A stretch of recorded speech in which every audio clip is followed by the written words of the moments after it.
els que heu assistit matí i tarda en aquesta primera jornada de la càtedra Pau Casals. Moltes gràcies a tots els ponents i a totes les preguntes i a totes les participacions perquè han enriquit aquest tema. A la llarga per nosaltres, per la càtedra, aquesta jornada era obrir una expectativa, obrir una visió sobre aquest tema. Crec que han hagut moltes idees que nosaltres intentarem recollir en un document, una reflexió final, i que us compartirem, perquè em sembla que val la pena, també per nosaltres mateixos, perquè aquesta jornada per nosaltres no és un final, sinó és un punt de partida de fomentar debats i reflexions sobre aquests temes i els temes relacionats. És veritat que han començat el dia dient que aquestes normes, com la Convenció del 54 i altres normes, no canvien la societat, però sí que l'ordenen. Quan parlàvem ara dels anys 40 o de les destruccions abans de la Segona Guerra Mundial, al final de la Segona Guerra Mundial no hi havia un marc jurídic per jutjar i demanar responsabilitats penals de destrucció del patrimoni. Avui sí, avui hi és. Sí que és veritat que aquestes normes no solucionen els problemes són més grans dels que ens semblen i aquestes normes són un punt de referència. Igual el tema dels drets humans. Unir aquestes dues idees dels drets humans, perquè els drets humans sí que avui en dia sabem que certes actuacions no es justifiquen de cap manera perquè tenim un codi que són els drets humans i el codi dels drets humans i això no ho acceptem. No ho acceptem com a comunitat internacional. I això és un gran debat avui en dia, però un debat de dir, mira, aquí hi ha una línia vermella que són els drets humans.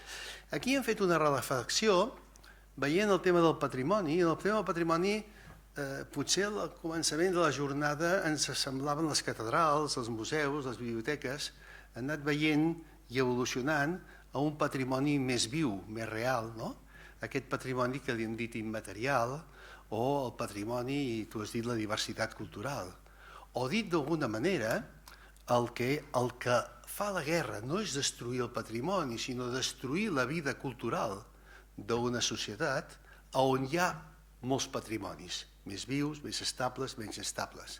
I aquesta relació de destrucció de la vida cultural ens porta a les bases dels drets culturals. El dret a participar en la vida cultural lliurement o no lliurement, segons l'evolució dels textos, però sí de participació en la vida cultural.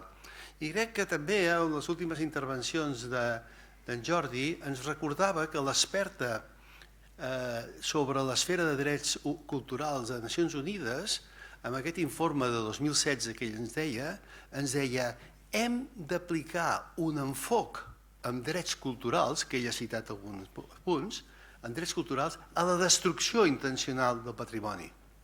Un enfoc en drets culturals, que vol dir un enfoc en drets humans, en drets humans, com hem dit al matí, drets humans i drets culturals. I quan parlem d'ajuda humanitària, que diem que això hauria de formar part de l'ajuda humanitària, els cascos blaus, el protegir la gent que defensa el patrimoni a nivell local, etc. Totes aquestes coses, o aquella famosa idea del 97 d'UNESCO, una diversitat creativa, crear un cos de voluntaris mundials de defensa del patrimoni, el 97, ja es va proposar això en plan d'UNESCO. Tot això ens porta a aquesta idea de que el patrimoni s'ha de veure amb aquesta visió integral. I no podem oblidar, encara que no s'ha citat, que amb el marc del desenvolupament sostenible, l'emergència climàtica, etc., també hem de posar-hi el patrimoni natural. Com s'està veient i s'està defensant, en què certes figures, certes postures polítiques són capaces de destruir patrimoni material i natural. Perquè també l'experta en drets culturals ha fet un document sobre drets culturals i emergència climàtica. I per tant, aquesta idea de patrimoni integral, patrimoni en sentit ampli, que és una idea que em sembla que ens permet sortir d'aquella idea que això només és la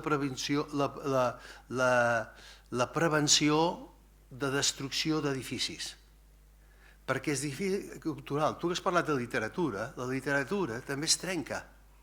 Quan la gent que escriu surt dels seus llocs i ha d'escriure amb l'exili, canvia les condicions del procés creatiu en la literatura i en l'edició i en tota sèrie de coses. Per tant, hem d'entendre aquesta visió holística, s'ha dit aquí, aquesta visió holística de pensar que un dels fonaments que tenim són els drets humans i els drets culturals, i una altra és una visió de la cultura més centrada en aquesta visió més àmplia. Hi ha moltes coses, però no em vull allargar ja en tema aquí. Recollirem això. Sobretot, em sembla que algú ha dit que falten instruments, falten mecanismes, no? O Isbert ha dit, nosaltres estem fent això perquè ells estan treballant sobre el terreny, no? Sí, falta aterrar aquestes accions amb accions més puntuals i més possibles. Sí que és veritat que si no hi haguessin guerres no tindríem que parlar d'això, però també s'ha dit que hi ha destruccions de la vida cultural en situacions que no són guerra. Tu has parlat dels drets culturals. Jo a un amic meu colombià li vaig enviar el programa d'aquestes jornades i em contesta, esto es aplicable a Colòmbia. Esto sería bueno aplicable a Colòmbia, que han viscut un conflicte de guerrilles, etc. I de pobles indígenes i d'afrodescendents, col·lectius marginats, etc. I fixeu-vos bé a on arriba la profunditat, que el mateix informe que tu has citat, el del 16, fa un epígraf que diu no descuidem la destrucció del món rural. És a dir, l'excessiva urbanització estem perdent vida cultural rural. I ella ho relaciona, aquest informe, que a mi m'ha sorprès, no? M'ha sorprès. És a dir, que hi ha situacions, aquest concepte de destrucció, sí que hi ha l'acció bèl·lica, hi ha una jerarquia, no? Com dèiem en el dinar, dèiem que quan hi ha morts de persones, això és una jerarquia, és un primer nivell, no? Però també hem vist una cosa, la vida cultural, els humans en seguida recuperem vida cultural. Quan Bettelheim explica des de la psicologia que a les persones que estaven als camps de concentració nazi, que practicaven alguna art, escriure poesies, tocar músiques, etc., sobrevivien millor que els que no, explica això, és a dir, o com en seguida en una situació de conflicte, o el famós quartet de Sarajevo, aquell quartet que va sortir durant la guerra dels Balcans i que malgrat els bombardejos, com a dignitat humana de la seva vida cultural, interpretaven cada diumenge enmig de les runes com un acte de supervivència.